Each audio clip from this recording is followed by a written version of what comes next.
자, 과학기술 지문인데 얘도 상당 부분 연계가 돼요. 그러니까 얘는 지금 뭐냐면요. 데이터 전송에 관련된 거예요. 그러니까 데이터 전송 방법을 어떻게 할 것이냐에 대한 소재가 반복되는데 데이터 전송은 당연히 여러분 하이패스에도 적용이 될 수 있겠고 우리 뭐 와이파이 할 때도 적용될 수 있겠고 뭐 애플끼리 에어드랍에도 적용될 수 있는 거예요. 봅시다. 고속도로 이용 요금을 그냥 도입한 거예요. 주제를. 요금소에 납부하는 방법 여러 가지가 있는데 그 주제는 좁혀놨죠. 뭐라고? 전자요금 징수 시스템인데 중요한 건 그게 뭐냐는 거야. 원리가 뭐냐는 거야. 원리가. 이달락. 전자요금 징수 시스템이 작동되는 원리 중에 첫 번째 과정은 뭐냐면 1단계. 자, 첫 번째 게이트를 통과했대요. 그러면 일단 차량 단말기와 첫 번째 게이트에 설치된 1기지국 간의 통신이 일어나고요. 다시 차량이 요금소 첫 번째 게이트를 통과할 때 차량 단말기와 첫 번째 게이트 사이에 연결된 1기지국 간의 통신이 일어나고 1기지국은 차량 단말기로부터 전송받은 요금 관련 징수 데이터를 잃어버리지 않도록 임시 저장소에 보관하면서 거의 동시에 지역 요금소 ETC 서버로 전송한대. 자, 벌써 지금 요소가 되게 많이 나와. 넘버링을 해놔야 돼요. 자, 첫 번째 차량이 게이트를 통과해. 차량에 설치된 단말기가 있어요. 게이트에 설치된 기지국이 있어요. 통신을 합니다. 그러면 전송받은 요금 관련 징수 데이터가 있고 이거를 어떻게 임시저장소에 보관하고 전송해요. 분석하고요. 서버로 전송하고요. 요금 데이터를 찾도록 요청합니다. 이렇게 찾아진 데이터는 다시 지역 요금소의 ETC 서버로 가고 두 번째 게이트로 설치된 제2기지국을 경유하여 차량의 단말기로 전송이 되고 이때 이 데이터가 수신되면 차량 단말기를 통해 요금이 징수되고 그 이후 요금 징수 결과가 안내 표시기를 통해 운전자에게 안내가 된대. 봐봐. 15단계야. 사실 이렇게는 잘 안 내요. 수능에서. 그런데 다시 한번 얘기하지만 모르겠어. 내신이니까 또는 이 지문에서 어떤 식으로 이 15개의 순서 정보를 요구하는 건지를 처리할 필요가 있겠는데 보니까 그림이 있네요. 결국 이거야. 그림 이해하라고 던져준 거지 15개 정보를 다 처리하고 준 게 아니라니까. 그림 이해로 가시면 돼요. 그림 이해. 그러니까 저는 이 정도로 털고 그림하고 왔다 갔다 할 거야. 그러니까 이런 거는 결국에는 발췌적으로 하는 게 맞아요. 그림하고 엮어가지고. 여기서 구조를 더 털 수가 없어. 지금 단계가 15단계인데 이걸 언제 구조를 털고 있니? 저는 그래서 일단 A는 17번으로 풀어버릴 거예요. 왜냐하면 대단한 원리가 없어. 그냥 정보 주고받는 순서나 과정에 대한 얘기인 거야. 저는 그래서 3단락으로 바로 넘어갈 거예요. 왜냐하면 특별한 이슈 없이 A단락은 17번 문제 독립문항으로 내려고 낸 거니까. 이런 과정에서 차량 단말기와 기지국 사이는 무선으로 데이터 전송이 이루어진다. 자, 현관편으로 반복되는 거 볼게요. 차량 단말기가 있고요. 게이트가 있어요. 기지국이 있어요. 그래서 차량 단말기와 기지국 같이 얘네는 통신을 당연히 해야죠. 이때 좁혔죠. 통신 규약. 통신 규약이 뭐였죠? 프로토콜이야. 프로토콜. IP가 뭐야? 인터넷 프로토콜. 규칙이야. 규칙. 통신 규칙이 있어야 서로 주고받을 때 무리가 없죠. 야, 우리 일을 이르라고 할 거야. 우리 이거를 교집합 기호라고 정할 거야. 이런 식으로 규칙과 약속을 정해놔야 소통에 문제가 없겠죠. 그러면 그 규칙에 따라서 정해진 건 결국 뭐라고요? 시 분할 방식이래요. 이는 동일한 크기로 분할된 시간의 단위인 타임슬롯을 차량 단말기에서 전송된 각각의 데이터에 할당하여 데이터를 처리하는 방식인데 타임슬롯은 차량이 진입하지 않아도 항상 만들어진대요. 여기도 지금 정보량 나열이야. 다시 한번 볼게요. 일단 시분할 방식에 대한 설명 첫 번째는 타임슬롯이라는 개념입니다. 타임슬롯은 뭐냐? 자, 차량 단말기에서 전송된 데이터에 할당을 해서 처리를 하는 거래요. 그냥 나누는 건가 봐요. 아, 그렇구나. 말 그대로 분할하는 방식인가 보구나. 타임슬롯은 일단 항상 만들어져 있고 차량이 지나가면 규약이 있어서요. 할당이 되나 봐요. 그러면 하나의 집합, 차 한 대당 하나의 집합이 만들어지는 거고 그걸 뭐라 그런다? 프레임이라고 하나 봐요. 그리고 종류는 동기식과 비동기식이 있나 봐요. 그러니까 봐봐. 지금 이거는 정보량이 미쳐버리게 터진 질문이야. 벌써 A는 15개 정보량이 터졌잖아. 근데 이거는 사실은 그래요. 뭐라고? 그림 이해를 시키기 위한 목적인 거야. 그러니까 2단락에서 더 이상 부담을 느끼면 안 돼. 3단락 넘어갔으면 사실 2단락에서 털어야지. 이거 2단락 내용을 3단락까지 끌고 오면 이제 여러분 환장하는 거야. 처리가 안 돼요. 너무 힘들어져. 자, 3단락도 마찬가지인데요. 3단락이 대기하고 싶은 건 뭐야? 시분할 방식에 대한 얘기예요. 그럼 시분할 방식은 뭔데? 타임슬롯이 있고 거기에 데이터 할당을 해가지고 항상 있는 그 상태에서 차가 지나간 순서에 따라 타임슬롯을 만들어주고 차 한 대당 하나의 집합체인 프레임을 만들어준대. 종류는 동기식과 비동기식이 있대요. 그럼 일단 기본적인 정보 세팅을 해놓은 거야. 지금 무슨 얘기야? 봐봐. 중요한 건 뭐라고? 데이터를 처리할 거라고요. 데이터 처리. 그게 시분할 방식이야. 즉 이렇게 차량이 지나가면 하이패스를 지나갈 때 차량과 그 하이패스 기지국 사이에 정보통신 일어날 거고 통신이 일어날 거고 그 통신 데이터 처리 방식은 시분할 방식이고 그 시분할 방식에 대한 세팅을 한 거예요. 그러면 시분할 방식은 뭐냐? 예를 들면 초단위든 0.1초 단위든 시간을 먼저 끊어놓는 거야. 슬롯이 뭐야? 슬롯. 꽂는 데가 슬롯이야. 그러니까 정보가 꽂힐 수 있는 시간대를 미리 나눠놓는 거예요. 이해됐어? 타임슬롯을 먼저 나눠놔. 그럼 차량이 지나가면서 정보를 전송하면 그 슬롯마다 데이터를 할당 시키겠죠. 문제 이해되니? 그러니까 우리가 시간이 좀 흘러가고 있잖아. 예를 들면 그러면 1초 단위든 0.1초 단위든 끊어놓는 거야. 차 한 대가 지나가면 그럼 차 한 대의 단말기가 전송해준 정보를 타임 슬롯마다 할당을 해준다고요. 그리고 미리미리 만들어 놓는다고요. 됐죠? 그럼 차가 지나가잖아. 그럼 당연히 차량 순서대로 타임 슬롯을 만들어 놨었어야지. 그럼 차량 한 대가 지나가는데 천천히 갈 수도 있고 빨리 갈 수도 있잖아요. 그럼 슬롯 하나에 들어갈 수도 있고 여러 개에 들어갈 수도 있는 거야. 어쨌든지 간에 그러면 차량 한 대분에 해당하는 슬롯들을 하나의 집합제, 하나의 프레임이라고 하겠다는 거야. 자, 이게 안 들어오면 옆에다가 정리를 해드릴게요. 봐봐. 지금 차가 이렇게 지나간다니까? 그럼 차량 단말기랑 기지국 사이에 이렇게 통신이 있을 거니까 이게 3달러 원리를 얘기한 거야. 그러면 이 기지국에서는 어떤 식으로 처리한대요? 시분할 방식으로 처리하는데 무슨 얘기냐면 이렇게 시간이 쭉 있으면요. 이렇게 타임 슬롯을 나누는 거야. T1, T2, T3, T4, T5. 그러면 차가 한 대 이렇게 쭉 지나갔을 때 자동차가 예를 들면 A라는 자동차는 예를 들면 이렇게 배분이 될 수도 있는 거고 B라는 자동차는 속도가 굉장히 빨라가지고 1초 만에 틱 하고 넘어갈 수 있는 거죠. 예를 들면. 이해됐어? 그럼 봐봐. 어쨌든 차량 단말기에서 주고받은 정보들이 들어올 자리가 있어야 되는 건데 그 들어올 자리들 어떻게 타임 슬롯을 만들어 놓고 데이터를 여기서 받아서 집어넣고 데이터를 여기서 받아서 집어넣을 거라고요. 그러면 차량 한 대당 하나의 묶음 정보잖아. 이 하나의 묶음 정보 각각을 뭐라 그런다고? 각각을 뭐라 그런다고? 프레임이라고 한다고. 프레임이라고. 여기까지 이해됐어요? 동기식과 비동기식이 있대요. 자, 그래서 4달러. 동기식으로 가볼게요. 통신 규약에 따라 타임 슬롯을 데이터 종류에 따라 미리미리 지정을 해놓은대요. 통신 규약에 따라서 타임 슬롯을 데이터 종류 각각의 지정을 미리 해놓고 데이터가 전송되면 그 데이터 종류에 지정된 타임 슬롯이 해당 데이터에 할당이 된대요. 그러니까 미리 정해놓는다는 것 같다. 동기식이라는 건 미리 정해놓는다는 거야. 미리. 하지만 데이터가 전송되지 않으면 타임 슬롯은 빈 채로 남아있고 그렇겠지. 정보가 없으니까. 따라서 하나의 프레임에 포함된 타임 슬롯의 개수는 차량마다 동일한가 봐요. 그러니까 아까 내가 얘기했던 이 정보가 여기서는 좀 교정이 되는 거죠. 그래서 동기식 시무날 방식에서는 결과적으로 어떻게 된다고? 하나의 프레임당 타임 슬롯의 개수는 동일해. 그래서 결론은 어떻게 돼? 동기식 시무날 방식은 데이터를 처리하는 과정에서 오류가 발생할 가능성은 낮다라는 장점은 있지만 이미 다 분할을 해놨기 때문에 슬롯이 낭비가 되는 단점이 있다는 거야. 그러니까 무슨 얘기냐? 차량 한 대당 들어올 수 있는 타임 슬롯의 개수를 또는 뭐 미리 정해놨기 때문에 비어있는 경우가 있을 수도 있다는 거죠. 그러니까 예를 들면 이런 건 것 같아. 미리 3칸이든 5칸이든 차량 한 대당의 프레임을 미리 정해놓나 봐. 예를 들면. 그러면은 비어있는 칸이 있다 할지라도 어쨌든 차량 하나당 세팅되는 프레임의 개수, 프레임에 들어가는 타임 슬롯의 개수는 동일한 거죠. 정리하면 이거라고 다시 한번. 1. 4달러의 첫 번째 정보. 통신규약 프로토콜이야. 프로토콜에 따라서 타임 슬롯을 미리 지정해. 지정되어 있으니까 어떤 일이 벌어지냐면 데이터가 오든 안 오든지 간에 이미 타임 슬롯은 배정되어 있어요. 그래서 결과적으로 하나의 프레임은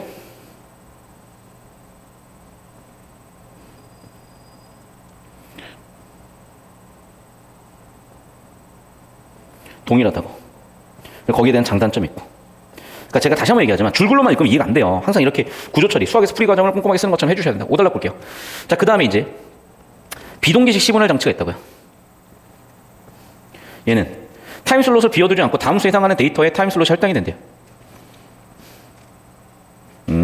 즉 가장 큰 차이점은 뭡니까? 얘는 할당되지 않는 타임 슬롯이 있을 수도 있는데 얘는 아예 할당을 안 해놓기 때문에 비우질 않는다는 거예요. 그래서 하나의 프레임에 포함된 타임 슬롯의 개수는 차량마다 다르고요. 그리고 데이터 종류에 따라서도 다를 수 있다는 거야. 왜? 빈 곳이 없으니까. 결국 이건 것 같아. 예를 들면 여유분 10개를 미리 지정해 놓는 게 동기식인 것 같아. 그러면 거기서 차량이 1부만 썼어, 3개만 썼어, 6개만 썼어. 막 비어있을 게 있을 거 아니야. 근데 얘는 그걸 안 비워놓는다는 거야. 그러다 보니까 그때그때 맞춰가지고 타임 슬롯이 배정되니까 당연히 개수 차이가 있겠죠.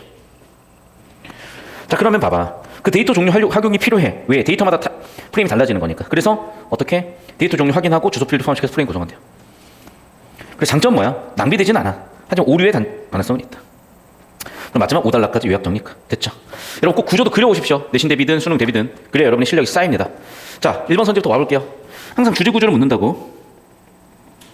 전자요금 징수 시스템을 이용하면 요금 납부를 편리하게 할 수 있대요. 당연한 얘기 아닙니까? 뭐 이거 상식적인 걸 뭐라 묻는지 모르겠어. 근데 그냥 물어보진 않았을 거 어떤 사고름이 존재할 거란 말이에요. 항상 얘기하죠. 글의 주제는 뭡니까? 그거네. 글의 주제는 전자요금 징수 시스템이잖아. 그러니까 상식이라고는 1달러에 그냥 도입을 얘기한 것 같아요. 2번 선지. 차량 단말기 기죽사의 데이터 종송이 무선으로 이루어진다? 그렇죠. 2단락에 나와 있는 핵심 원리를 물어본 것 같다. 그러니까 선지 판단은 너무 쉬웠지만 의도가 다 있는 거죠. 1, 2, 3, 4단락을 순서대로 세팅할 것 같은데 그렇죠. 3단락. 10분의 1 방식에서의 원리는 뭡니까? 그렇죠. 항상 먼저 배정을 해놓는 거야. 미리 배정이야. 4번. 타임슬롯은 동일한 크기로 분할된 시간의 단위들에 의해서 구성된 집합체다. 아니요. 타임슬롯이 동일한 시간 분할된 시간 단위죠. 타임슬롯은 동일한 크기로 분할된 시간의 단위들이죠. 정답은 4번. 그래 핵심적인 통신규약에 있어서의 기준인 타임슬롯을 물어보고 있는 거네. 됐습니까? 기본적인 정의만 잡았어도 보였을 거고. 자, 16번. 아까 2단락에 있었던 글과 그림을 왔다 갔다 하면서 보시면 될 것 같아요. 자, 그래서 15단계가 있단 말이야. 얘는 그러니까 봐봐. 정보 자체가 15개인데 언제 다 왔다 갔다 하겠어요? 그러니까 선지에서 좀 거꾸로 가는 식으로 갈 수밖에 없을 것 같긴 해. 그래서 일단 볼게. 일단 핵심 원리는 이거네, 결국에는. 가와 나 사이에서 어떤 일이 일어나냐네. 맞죠? 두 번째는요. 나와 다 사이에서 어떤 일이 일어나냐네. 그쵸? 그 다음에 마와 가 사이에서 어떤 일이 일어나냐네. 마와 가. 차가 여기까지 왔을 때 다시 마와 가 사이에서 어떤 일이 일어나냐. 그 다음에 다와 라 사이. 여기서 여기는 또 어떤 일이 일어나냐고 물어본 거고. 그 다음에 라에서 다. 다시 여기로 어떤 일이 일어나냐고 한 거네. 그러니까 일단 순서는 이렇게 될 거 아니에요. 일단은 차량 단말기에서 기지국으로 정보가 가고, 기지국에서 지역 요금소 서버로 정보를 보냈고, 여기서 나로 보내면 얘가 연산을 해서 다로 보낼 거고, 다시 다에서는 얘 또는 여기로 정보를 보낼 거고, 걔는 다시 차량 또 주고 받을 거고. 이 순서는 우리가 이미 지문도 보고 그림도 보면서 논리적으로 이미 이해를 한 상태인 거야. 그건 이미 되어 있어요. 맞잖아요. 차가 이렇게 진행을 할 건데, 오른쪽으로 쭉 진행을 할 건데, 단말기에서 여기로 정보를 줄 거고, 그 주고받은 정보를 ETC 서버, 지역 요금소잖아. 지역마다 있는 요금소 서버에 보낼 거고, 중앙의 요금소 서버로 보낼 거고, 거기서 정보 처리를 해주면 여기서 일로 보내기에는 이미 얘가 지나갔을 거니까 아마도 이 기지국으로 보낼 거고, 그러면 이 차가 여기로 왔을 때 이 기지국과 차량 단말기 사이에서 또 정보 교환이 일어날 거고. 일단 그 기본 순서는 우리는 알고 있는 거야. 자, 그럼 봐봐. 자, 그럼 첫 단계로 차량 단말기가 1기지국에 들어갔을 때 요금 징수 관련 데이터가 전송이 되는 건지 확인을 하나씩 해보면 되겠네요. 됐죠? 밀려 선지부터 봅시다. 자, 첫 번째 게이트에서 어딨냐?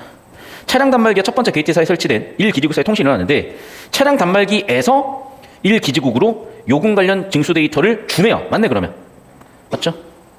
그러면 그 받은 데이터를 나는요, 안 잃어버려야 되는 거니까 기지국에다 저장을 하는 게 아니라 지역 요금소 ETC 서버에 저장을 하나 봐.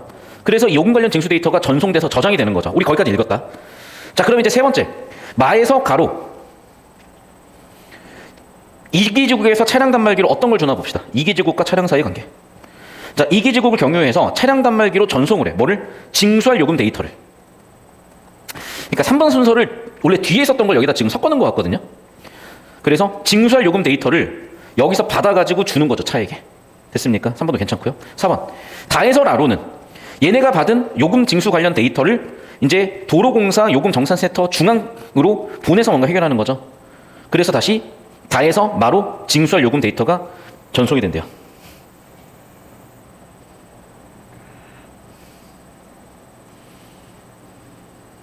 다시 이거네. 다에서 라로 요금 관련 징수 데이터가 전송되고, 거기서 뭔가 받아가지고 다에서 다시 마로 가는 건가 봅시다. 보시죠, 그러면. 자, 지역 요금소 서버로 갔고요. 지역 요금소 서버는 징수 관련 데이터를 분석을 해서 도로공사 서버로 보내고요. 그래서 징수할 요금 서버를 요청해서 다시 지역 요금소 서버로 가서 경유해서 징수할 요금 데이터가 전송돼. 그래서 일단은 차량 단말기에서 받았었던 요금 징수 관련 데이터를 가에서 나로, 나에서 다로, 다에서 라까지 보내고요. 맞죠? 그렇게 해서 받은 연산 결과를 징수 요금에 관한 데이터를 다시 라에서 다로 받아서 다에서 마로 보내서 마에서 가로 보내는 거잖아. 징수할 요금에 관한 데이터를 다시 지역 요금소로 보내고, 다시 도로공사의 중앙 서버에서 지역 요금소 데이터로 징수할 요금에 관한 데이터를 보내서 다시 기지국 경유해서 차량으로 가는 거잖아. 오케이, 4번도 그럼 괜찮네요. 맞아, 5번 봅시다. 라에서 다로 징수할 요금 데이터가 전송되고, 그래, 여기로 갔다가 여기로 다시 오는 거 맞는 거 아니야? 라에서 가로 한 방에 못 가는디? 맞죠? 라에서 가로 한 방에 못 가잖아요, 지금. 일단 한 방에도 못 가는 거고, 징수할 요금에 관련된 데이터는 1기지국을 통해서 전송되는 정보예요. 이게 요금 징수 관련된 데이터야. 그럼 그거의 연산 결과인 징수할 요금에 관련된 데이터는 여기서 처리해서 이렇게 보내주는 거잖아요, 지금. 됐니? 여기가 들어오더라도 지금 순서가 되게 뒤집힌 거네, 그러면. 됐나요? 이것도 이상한데, 잠깐만. 그러니까 아무튼 지금 뒤쪽에 라에서 가르고 있는 거 없어. 라에서 달을 거쳐 가면 같지. 그리고 라에서 달을 거쳐 가는 게 징수할 요금에 대한 데이터인 거죠. 이해됐습니까? 다시 봐봐. 지금 핵심은 이거야. 발췌도를 해보니까. 중앙 서버로 들어오는 데이터는 뭐니? 중앙 서버로 들어오는 데이터는 요금 징수에 관련된 데이터인 거예요. 그러니까 차에서 결국에는 중앙 서버까지 오는 거는 징수 관련 데이터고, 이 서버에서 정산을 해준 거야. 서버 정산의 결과 차로 보내는 건 다시 뭐라고? 징수할 요금에 관련된 데이터라고요. 즉, 라에서 다방향을 타고 차로 보내는 거는 징수할 요금에 관한 데이터. 여기까지는 맞다니까. 됐습니까? 정답 5번 되겠네요. 뒤쪽 내용은 틀렸긴 했기 때문에. 자, 18번 볼게요. 윗글 읽은 학생이 기업가 니은에 대해 보기와 같이 정리했다고 할 때 ACA에 들어갈 내용 볼게요. 자, A는요, 동기 시기 상대적으로 높고 비동기 시적이 상대적으로 낮대요. 그럼 동기 시기에서의 장점, 단점이 있었을 거 아니야? 동기 시기의 장점은 뭐예요? 오류가 없다. 오류 발생 가능성이 낮다가 들어가야 될 거 아니야? 맞죠? 그리고 데이터의 효율성은요, 동기 시기에는 빈 슬롯이 생기잖아. 그러니까 효율성은 동기 시기에서는 떨어지겠죠. 비동기 시기에서는 빈 슬롯은 없으니까 높을 것 같아요, 저는.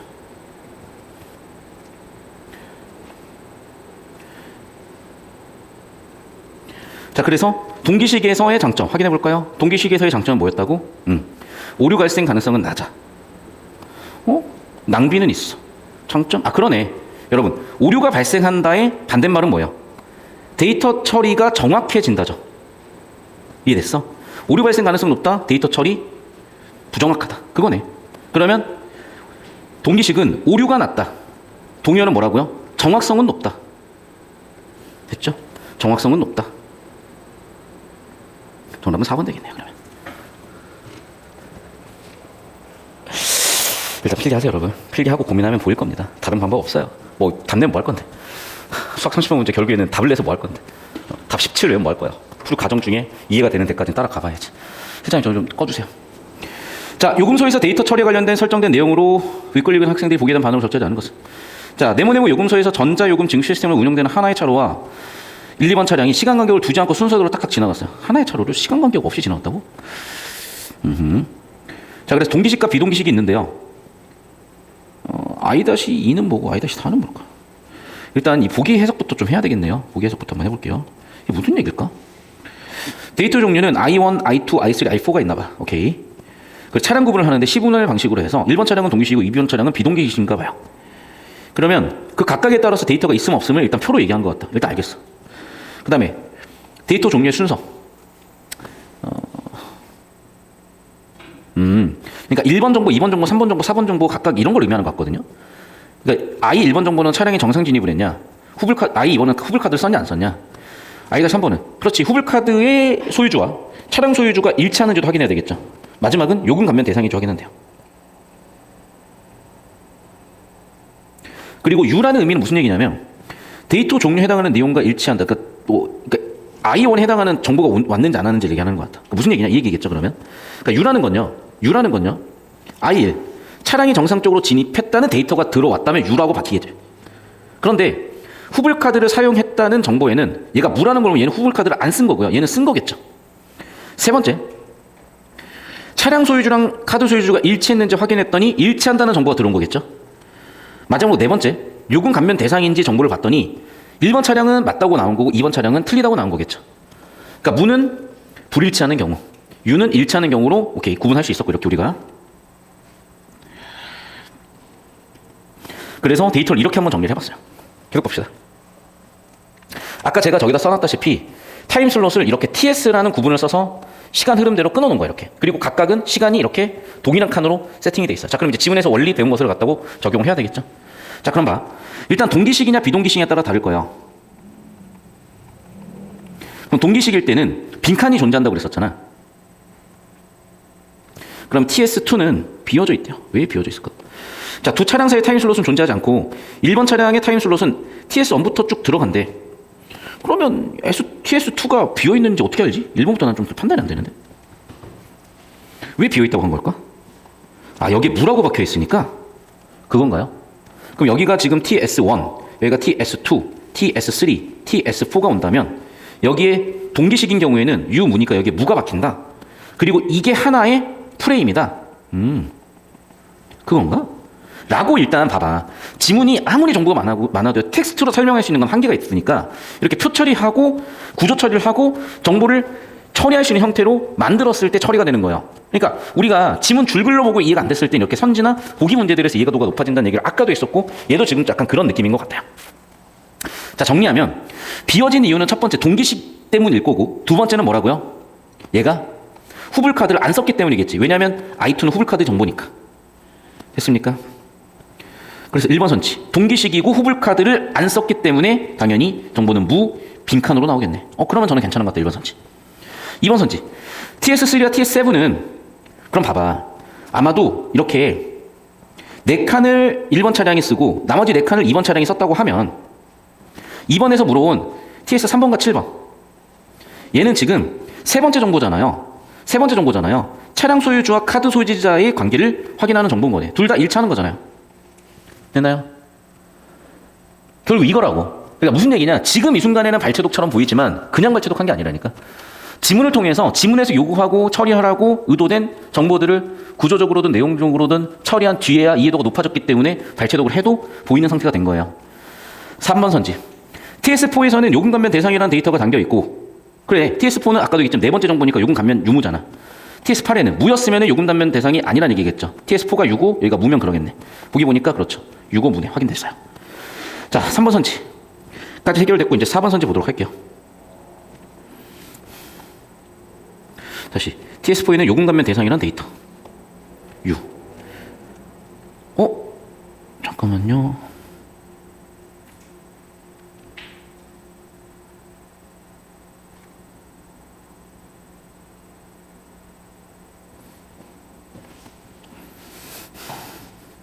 자, 일단 4번 볼게요. TS1을 통해서는 1번 차량이 정상적으로 진입했는지를 TS7을 통해서는 2번 차량의 소유주가 카드 소유자가 일치했는지를 왜 2번을 다시 묻고 있지? 아, 그렇구나. 보세요, 여러분. 내가 아까도 얘기했지만 처음부터 모든 설계를 이해하고 가긴 힘들어. 처리할 정보가 너무 많아지니까. 근데 분명히 내가 이걸 초반에 세팅하고 갔잖아요. 왜? 동기식이냐 비동기식이냐에 따라서 써먹는 방법이 다르니까. 결국 이거네. 여기까지는 1번이 맞아요. 왜? 동기식이니까. 근데 비동식은 빈칸이 없다 그랬고 빈 슬롯이 없다 그랬어. 즉 뭐야? 데이터가 없는 무 슬롯은요 존재하지 않는 거야. 그러니까 2번은요 8번이 아예 존재하지 않는 거야. 이해됐어? 그러니까 2번 차량은 어디까지 들어오는 거야? 여기까지만 들어오는 거예요. 그리고 그 다음 차량이 3번 차량이라면 3번 차량에 배정을 하겠죠. 빈 슬롯을 안 만들어야 되니까. 이해됐어? 그러니까 TS8에 들어오는 정보는 2번 차량 정보가 아니야. 없는 정보니까 아예 없애버리고 그 다음 차량 정보로 배정해버린다고요. 됐니? 그러니까 TS8에는 뭐라고요? 2번 차량 정보가 아닌 3번 차량 정보가 들어와야 된다고요. 정답은 그래 3번으로 설계한 거네. 그러면 다시 한번 얘기할게요. 1번 차량은 동기화 방식을 써요. 그러니까 빈칸이 있을 수 있는 거예요. 정상 진입이야. 됐죠? TS7. TS7이면 다시 한번 얘기하자면 어디라고? 여기라고. 차량 소유주와 카드 소유자의 관계를 묻는 거라고요. 그래. 맞아. 5번 선지 볼게요. TS5에는 자 이제는 2번 차량이고 비동기화잖아. 빈칸이 없잖아. 근데 빈칸 없어도 괜찮죠? 왜? 여기에는 정상 진입인지 물어볼 거니까. 맞죠? 그 다음 뭐라고요? 후불카드를 사용했는지를 묻겠죠. 후불카드 사용하고 있잖아. 그 얘기예요. 결국 무슨 얘기냐? 내가 아까 맨 처음 쓰고 갔던 동기식이냐 비동기식이냐를 의식을 하고 갔다면 3번 선지 같은 데서 안 낚이고 답을 골라낼 수 있었을 텐데 아니면 이제 답이 안 나오니까 막 멘탈 터지고 작살나는 거라고. 되셨나요? 다시 한번 얘기합니다, 여러분. 그냥 무조건 구조도 그리셔야 돼요. 그러니까 당장은 구조를 어떻게 그려야 될지 모르니까 여러분이 막연해 보일지 몰라도 아니요. 그 방법 아니면 풀 수 있는 방법이 없다니까. 그 선생님 그냥 근거 잡아 답 내면 안 돼요? 그러니까 만점자가 28명이라고요. 전국에. 이과 수학은 100배가 많은데. 그냥 국어 이렇게 하는 겁니다, 여러분. 자꾸 내용일치 발췌도 실력 안 늘어요. 물론 정답이 이거구나라고 좀 더 편한 마음으로 볼 수는 있겠지. 근데 여러분 마음 편해지려고 공부하는 거 아니잖아. 좋은 데 가려고 하는 거지. 실력 기르려고 하는 거지. 자, 이 정도 느낌이 무슨 얘기인지는 감이 오셨을 거니까 지문 수업은 여기까지 할 거고요. 자, 우리가 이제 본격적으로 우리 커리큘럼을 따라갔을 때는 좀 더 실력이 쌓이는 느낌이 생길 거예요. 그러니까 무슨 얘기냐. 그러니까 지금 이거는 우리가 내신 대비나 모의고사를 풀고 나서 약간 해설 느낌이거나 내신 대비 느낌으로 좀 보고 있는 거야. 그러니까 이거는요, 실력이 쌓이는 느낌은 아니야. 맞잖아. 우리가 수능 해설 강의를 들으면 실력이 쌓이는 게 아니에요. 어떻게 푸는지 보는 거지. 아, 실전에선 저런 상황이 벌어지고 실전은 저렇게 푸는 거구나를 보는 거지. 그런데 그것조차도 우리가 절차나 과정이나 단계를 잘 만들어주면 그 과정을 따라가는 것만으로도 실력이 오른단 말이야. 그러니까 커리큘럼이라는 건 그런 의도와 의지와 방향성을 갖고 있는 거고요. 그래서 지금 우리가 이제 12월 초입이고요. 일단은 12월까지 내신인 친구들이 많기 때문에 내신과 수능이 이제 혼재돼서 가요. 근데 1월 초에는 그냥 수능이야. 그냥 수능으로 아예 때려 박을 거고, 그때는 오히려 지금보다 훨씬 쉬운 질문들이 초반에는 들어올 겁니다. 실력 쌓는 목적으로. 그리고 재수생들부터는 또 이미 알고 있는 지문 갖고 해봐야 그냥 뭐 느낌이 없어. 그래서 어려운 지문이 될 수밖에 없겠죠. 처음 보는 지문들이니까. 그걸 가지고 또 실력을 쌓는 느낌을 좀 잡아볼 거예요. 그래서 여러분 수준에 맞게 잘 과정들을 활용하시고, 하나 더. 선생님 너무 어려워요. 일 수 있는데 그러면 중3이나 고1 수업을 들어야 돼요. 보충으로. 보충으로 들어야지. 그걸 지금 뭐 그것도 해가지고 시간 없어. 근데 들어오면 알까요? 뭐 그렇게 쉽지도 않아 사실. 그러니까 이미요 여러분 10년 전, 10여 년 전 수능은요 지금 수준이 초등학교 고학년이나 중학교 저학년 수준으로 내려가 있어요. 그래서 시중에 나오는 뭐 초등 수능 국어 5, 6학년에 보면은 옵션 지문 같은 거 들어가 있고 채권 지문 같은 거 들어가 있어요.